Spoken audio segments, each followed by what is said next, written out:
Good morning, students. Today in this +1 class of mathematics, I am going to explain miscellaneous exercise, chapter 2, relations and functions of your NCERT book. Last class में मैंने miscellaneous examples discuss किए थे. ठीक है, तो आज हम exercise discuss करेंगे. तो please open your NCERT books. तो let start with the first sum. First sum में हमें relation given F X is equal to X square if X lies between 0 to 3 और जब 3 से 10 होगा तो 3x हमें गिवन है. तो हमने बताना है कि एफ फंक्शन होगा. तो इसका बड़ा सिंपल सा कंसेप्ट है. हम क्या करेंगे, ऑर्डर्ड पेयर्स बना लेते हैं. ठीक है, जैसे मैंने 0 पुट किया एक्स को, 0 से 3 है ना, तो मैं इसमें 0 जैसे मैंने पुट किया एक्स को 0 पुट करेंगे तो वाई भी मेरा 0 आएगा. एक्स को 1 पुट करते हैं. ठीक है, मतलब बीच बीच में से ले रही हूँ मैं. 1 पुट किया तो मेरे पास 1 आ गया. ठीक है, इस तरह से डैश फिर 2 पुट करेंगे तो 4 आ जाएगा. ठीक है, और 3 पुट, ऐसे बीच बीच में काफ़ी रियल नंबर होंगे हमारे पास, डैश कर देते हैं. 3 पुट करते हैं तो 9 आ रहा है. क्लियर. अब जब एक्स लाई कर रहा है 3 to 10, 3 पुट करते हैं तो फिर 9 आ रहा है, वही सेम आ जाएगा. डैश कर दिया हमने.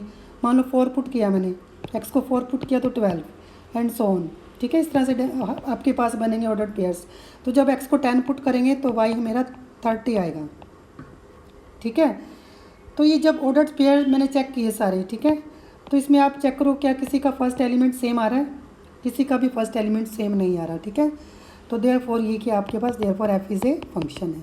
तो सिंपली आपने इस तरह से बताना है, जो कि काफ़ी सिंपल है. ठीक है, सेकेंड सम है मेरे पास G X is equal to X square. मतलब सेकेंड पार्ट है इसका. X lies between 0 to 2 and 2 to 10 में जी एक्स हमें 3x डिफाइंड है. इसी तरह से अब मैं जी का फंक्शन बना रही हूँ. देखो ऐसे ऑर्डर्ड पेयर्स बनाते हैं. एक्स को 0 पुट करेंगे तो 0 आएगा, फिर डैश बीच में. ठीक है, 1 पुट किया तो 1 आ गया. 2 पुट करेंगे तो 4 आ जाएगा. अब जो, ठीक है, अब ये वाला लिया मैंने 2 to 10. जब इसमें एक्स को 2 पुट कर रहे हैं हम तो मेरे पास 6 आ रहा है. 3 2 6, 3x हो गया ना आपका. यहाँ पर देखो ये वाला लेना है. इसके बाद मैंने मान लो बीच में 3 पुट किया तो 9 आ गया ऐसे. ठीक है, और लास्ट में 10 पुट किया तो 30 आ गया. इस तरह से. तो मैंने ये देखा इसमें कि मेरे पास जैसे ये 2 ऑर्डर्ड पेयर है 2 4 एंड 2 6, इन दोनों का फर्स्ट एलिमेंट सेम आ गया. जब ऐसा आपके बार एक बार भी आ जाता है, ठीक है, जैसे 2 एलिमेंट सेम आ जाते हैं आपके पास, तो ये रिलेशन होता है, ये फंक्शन नहीं होता. ये मैंने आपको बताया था. ठीक है, therefore G is not a function, it is a relation. ठीक है, now second sum is F X हमें गिवन एक्स स्क्वायर. हमने वैल्यू निकालनी है F of 1.1 F of 1 upon 1.1 minus 1. तो ये बड़ा सिंपल है. जैसे एक्स की वैल्यू एफ ऑफ 1.1 का मीनिंग है एक्स को आपने 1.1 से रिप्लेस करना है. एफ ऑफ 1 का मतलब है 1 का स्क्वायर. ठीक है, और 1.1 माइनस 1 करेंगे तो कितना आएगा, 0.1 आएगा. तो इसको आप सॉल्व करेंगे तो ये आएगा 1.21 माइनस 1 अपॉन 0.1. ठीक है, तो इसको हम सॉल्व करेंगे तो 0.21 आएगा अपॉन 0.1. डेसिमल हटा सकते हैं आप इसके, तो 2.1 इसका आंसर आ गया. ठीक है, काफ़ी सिंपल था. थर्ड सम में हमें रैशनल फंक्शन गिवन है, इसकी हमें डोमेन निकालनी है. तो जैसे कि मिसलिनियस एग्जांपल्स में भी मैंने आपको ये सम करवाया था इस तरह का, कि जब रैशनल फंक्शन में जो डिनोमिनेटर है वो 0 नहीं होना चाहिए. ठीक है, ये 0 नहीं होना चाहिए. तो ये 0 किसके लिए बनता है वो आपने चेक करना है. इसके फैक्टर बनाने हैं आपने. तो इसके फैक्टर बनेंगे 2 and 6. आपको निकालने आते हैं फैक्टर. ठीक है, तो x minus 2 into X minus 6 is not equal to 0 आ गया.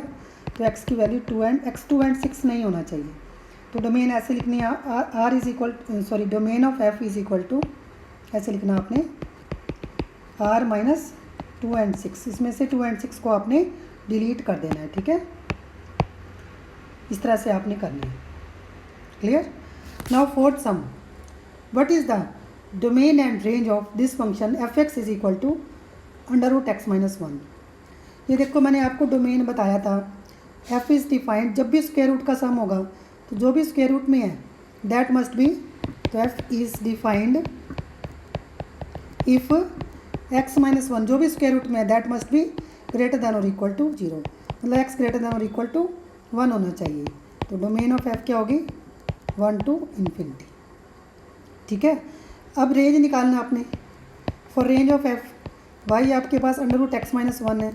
ये देखो वाई आपके पास पॉजिटिव स्क्वायर रूट है, मतलब एक तो आपको ये क्लियर है कि वाई पॉजिटिव है, ठीक है। सेकेंडली हमने निकालना है, इसका मेथड मैंने बताया था आपको, Y square is equal to x-1 कर दें आप, तो x की वैल्यू होगी वाई स्क्वायर प्लस 1,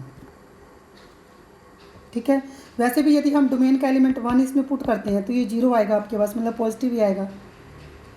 अब जो x हमारा है ग्रेटर देन और इक्वल टू 1 है, ये डोमेन का एलिमेंट है ना, डोमेन यूज़ करना है हमने, तो it means Y square plus 1 greater than और इक्वल टू 1 हो गया, तो वाई ग्रेटर देन पॉजिटिव, क्योंकि वाई पहले ही पॉजिटिव स्क्वायर रूट है, ठीक है। तो इस तरह से रेंज निकालनी है आपने, तो ये आ गया 0 to इन्फिनिटी, ठीक है। फिफ्थ सम है, फिर से वही डोमेन एंड रेंज का सम है, F X is equal to mod x-1, ठीक है। तो ये हम देख रहे हैं इसमें जो डोमेन क्या होगी आपके पास, क्योंकि ये तो सभी रियल नंबर के लिए डिफाइंड है, मॉडुलस आपके पास यूनिकली डिफाइंड है सभी के लिए, ठीक है। तो डोमेन ऑफ एफ क्या होगी, ऑल द रियल नंबर्स, ठीक है।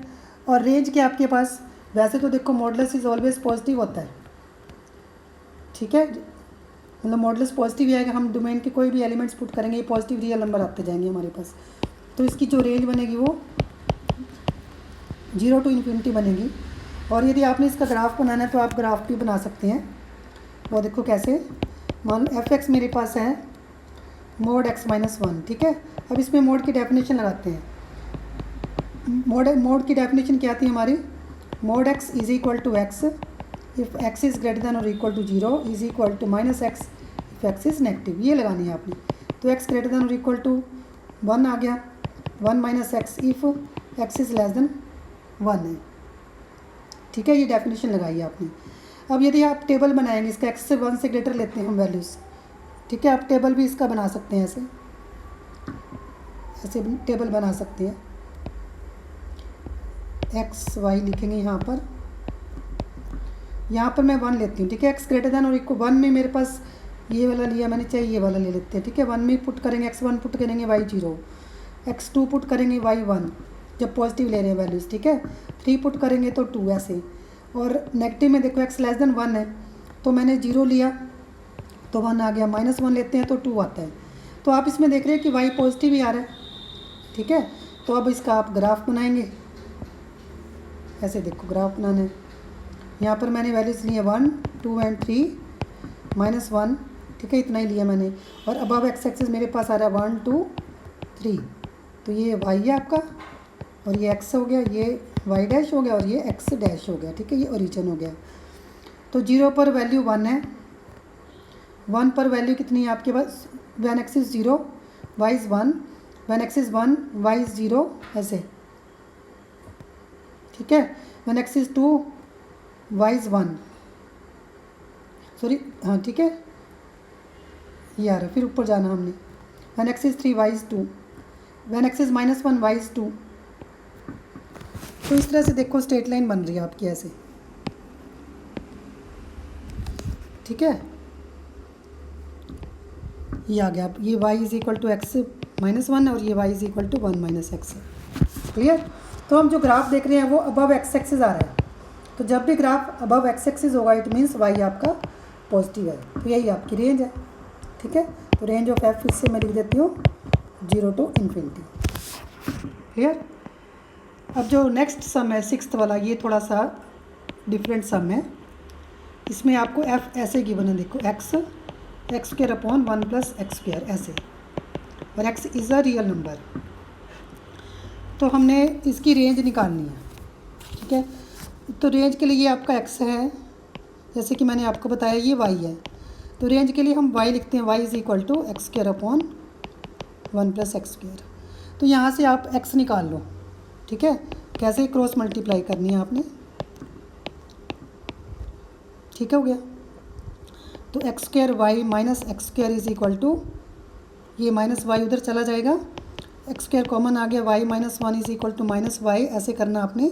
तो x² is equal to, negative sign को भी हमने एडजस्ट कर दिया, ठीक है, ये माइनस को एडजस्ट कर दिया, ये आ गया आपके पास। Now we know that square is X square क्या होता है, ऑलवेज पॉजिटिव होता है, तो it means Y upon 1 minus Y को भी पॉजिटिव होना पड़ेगा। ठीक है, आप देखो जो वाई है आपका 1 तो नहीं हो सकता, क्योंकि 1 होगा तो ये फिर 0 बन जाएगा, तो डिफाइंड नहीं है। एक तो आपने माइंड में रखना है Y is not equal to 1 नहीं होगा, तो इट मीन्स वाई आपके पास ग्रेटर दैन और इक्वल टू 0 हो सकता है एंड 1 माइनस वाई पॉजिटिव, या तो दोनों पॉजिटिव होंगे। देखो ना, ए अपॉन बी पॉजिटिव है, इधर both A and B are positive और बोथ आर नेगेटिव, ये आपने याद रखना है। ठीक है, तो ये आ गया वाई इज़ ग्रेटर दैन और equal to 0 and Y is less than 1 हो गया। मतलब जैसे मैंने नंबर लाइन बनाती हूँ, ठीक है, ये 1 है, वाई 0 से बड़ा है बट वाई 1 से छोटा है, तो ये आ रहा हमारे पास। सेकंड केस में मेरे पास है 1 अपॉन वाई माइनस 1 पॉजिटिव होना चाहिए। ठीक है, तो क्या होगा, वाई लेस दैन और equal to 0 and 1 minus Y is negative, ऐसे हो सकता है। वाई इज़ लेस दैन और equal to 0 and Y is greater than 1, तो क्या एक ही टाइम पर ये 0 से बड़ा हो वाई, ठीक है, 0 से छोटा हो, ये 0 है आपका और ये 1 है। क्या एक ही टाइम पर ये पॉसिबल है कि 0 के लेफ्ट में और 1 की राइट में हो? ऐसा तो पॉसिबल ही नहीं है। तो एक ही पॉसिबिलिटी बची है आपके पास, कौन सी, ये वाली, मतलब ये 0 to 1। देखो इंटरवल एकदम क्लियर है, तो दिस इज़ योर रेंज, यही रेंज आपकी बस। ठीक है, तो आप स्टेप वाइज करेंगे तो कोई डिफ़िकल्ट सम्स नहीं है। नाउ 7th सम में हमें एफ एक्स गिवन है x plus 1 and G X given है 2x minus 3।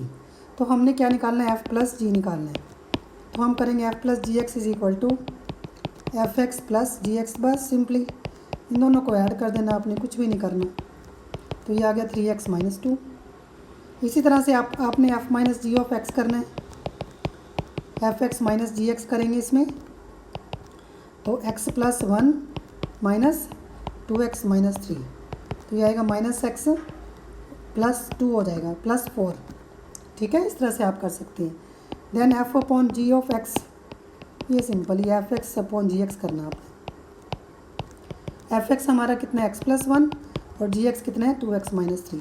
This is not equal to 0 होना चाहिए, तभी ये डिफाइंड होगा। ठीक है, इस तरह से आपने करना है, तो जो कि काफ़ी सिंपल है। नाउ क्वेश्चन नंबर 8, ये बिल्कुल एग्जाम्पल जैसा है। इसमें आपको एफ एक्स गिवन है A X plus B, F X क्या होता है वाई, और हमें एफ गिवन है 1 1 2 3 0 माइनस 1 एंड माइनस 1 एंड 3। ये मेरे ख्याल से एग्जाम्पल ही है आपकी, ये एग्जाम्पल नंबर 20 है, सेम एज, बिल्कुल सेम एग्जाम्पल नंबर 20 है जो कि मैंने कल ही आपको करवाई है। ठीक है, नाउ क्वेश्चन नंबर 9 है। इसमें हमें एक रिलेशन गिवन है, ठीक है, such that A and B are natural numbers and A जो बी स्क्वायर के इक्वल है। तो फर्स्ट वाला कहता है इसमें से कौन कौन से ट्रू है। फर्स्ट वाला ये कह रहा है, क्या ये ट्रू है कि A belongs to R. This is not true. जैसे कि मान लो मैंने लिया 1 1, या चलो 1 2 2 ले लेते हैं। ठीक है, 2 2 लिया मैंने, मान लो ए को भी 2 ले लिया, बी को भी 2 ले लिया। ठीक है, तो 2 इज़ इक्वल टू 4 आ गया, A is equal to B square करना आपने, तो ये पॉसिबल ही नहीं है। इट मीन्स ये ट्रू नहीं है, ये फॉल्स है। सेकंड है, वो कह रहा है कि A B belongs to R है, this implies A is equal to B square हो गया। तो क्या बी ए, वो कह रहा है क्या बी ए आर से बिलोंग करेगा, ये भी ट्रू नहीं है, ये भी फॉल्स है। Because if A is equal to B square आपके पास, तो B can not be equal to A square. ठीक है, तो ये तो इम्प्लाई नहीं ना करता कि बी ए स्क्वायर के इक्वल है, तो ये भी फॉल्स है। थर्ड, वो कह रहा है कि if A B belongs to R, B C belongs to R, तो क्या ए सी आर से बिलोंग करेगा। देखो A B belongs to R का मीनिंग है A is equal to B square, B C belongs to R का meaning है B is equal to C square. यहाँ पर वैल्यू पुट करें आप बी की, C4 आ जाएगा, फिर बी स्क्वायर इज C4 हो जाएगा। ये तो A is equal to C4 आ गया, बट हमारा A is equal to C square आना चाहिए था। ठीक है, ये नहीं आया हमारे पास। ठीक है, तो देयरफॉर ये भी क्या आपके पास थर्ड वाला भी फॉल्स है। तो इस तरह से आप बता सकते हैं, कोई ज़्यादा डिफ़िकल्ट नहीं होती है। थर्ड में हमें फिर से 10th सम में हमें फिर से ऑर्डर्ड पेयर्स गिवन है। ए सेट गिवन है 1 2 3 4, बी गिवन है 1 5 9 11 15 एंड 16। तो हमने बताना है एफ़ हमें गिवन है, एफ़ में लिख देती हूँ 1 5 2 9 3 1 4 5 2 11। तो आपने बताना है कि एफ़ रिलेशन है या फंक्शन है, ठीक है। तो आप इसमें चेक कर ले, देखो इसमें बड़ा क्लियर है, आपको मैंने बताया था ये 2 ऑर्डर्ड पेयर है, 2 गोज़ टू 9, 2 गोज़ टू 11 भी है, तो ये फंक्शन नहीं है। तो ये क्या है, दिस इज़ अ रिलेशन, ठीक है। जब भी कोई दो ऑर्डर्ड पेयर का फर्स्ट एलिमेंट सेम होगा तो वो रिलेशन बनेगा, वो फंक्शन नहीं बनेगा। नाउ क्वेश्चन नंबर 11, एफ आपको गिवन है ऐसे ए बी, सॉरी इसको ऐसे गिवन है A B and A plus B, ठीक है, इस तरह से गिवन है। A and B are integers, तो क्या कह रहा है कि एफ फंक्शन है इसमें, ये बताना हमें। देखो इसमें जैसे मान लो ए को मैंने 0 लिया, बी को मैंने 2 लिया मान लो, ठीक है। तो मेरे पास ये ऑर्डर्ड पेयर क्या बनेगा, 0 और 2, ठीक है। अब मैं करती हूँ, बी को मैंने 0 लिया, ए को मैंने 1 लिया, ठीक है। तो ये आएगा 0 1 और बाकी जो मर्जी आता रहे। अब हमने देखा कि दो ऑर्डर्ड पेयर का फर्स्ट एलिमेंट सेम आ गया, तो ये फंक्शन नहीं है। बस इतना ही सही बताना था आपने। नाउ 12th सम में हमें ए गिवन है 9 10 11 12 एंड 13 और एफ ऑफ एन क्या कह रहा है, ये है हमारे पास highest prime factor of N, highest prime जो ये लिखा है इसका जो हाईएस्ट प्राइम फैक्टर होगा ना, फैक्टर ऑफ एन। जैसे मैंने लिखा सपोज 9, तो 9 में 9 क्या होता है 3 क्रॉस 3, तो इसका हाईएस्ट प्राइम फैक्टर 3 बना। 10 लिखेंगे, 10 क्या होता है 5 क्रॉस 2, तो ये भी प्राइम है, 5 भी प्राइम है, तो हाईएस्ट कौन सा है 5 हो गया, ऐसे करना। एफ ऑफ 11 क्या होगा, 11 इट सेल्फ ही है। एफ ऑफ 12 क्या होगा 3 होगा, क्योंकि 12 क्या होता है 2 क्रॉस 2 क्रॉस 3, तो हाईएस्ट है इसमें 3। एफ ऑफ 13 क्या होगा 13 होगा। तो फिर रेंज क्या बनी आपके पास, आंसर मेरे पास कौन से आए 3 5 11 एंड 13। जो आंसर आए हैं, जो इमेजेस आई हैं आपके पास, वही आपकी रेंज है। तो इस तरह से ये हमारी मिसलिनियस एक्सरसाइज कंप्लीट हो गई है। तो ये हमारा चैप्टर पूरा कंप्लीट हो गया है with theory as well as with exercises. तो अब तक हमने 4 चैप्टर कंप्लीट कर लिए हैं, सेट्स, रिलेशंस एंड फंक्शंस, ठीक है, ट्रिग्नोमेट्री एंड कॉम्प्लेक्स नंबर्स। तो ये हमारे चैप्टर जो से हैं सारे कंप्लीट हो चुके हैं। तो इसके बाद जो मैं स्टार्ट करूँगी 4th chapter principle of mathematical induction, और I can start sequences and series भी मैं स्टार्ट कर सकती हूँ, इसमें से देख लेंगे, ठीक है। जो एक बार तो जो आपने पहले थोड़ा सा किया हुआ, आई थिंक कि सीक्वेंसेस एंड सीरीज़ ही ठीक रहेगी। तो यदि आपको वीडियो अच्छी लगी हो तो please like share and subscribe करें, and if you have any doubts please write in the comment box. Thank you.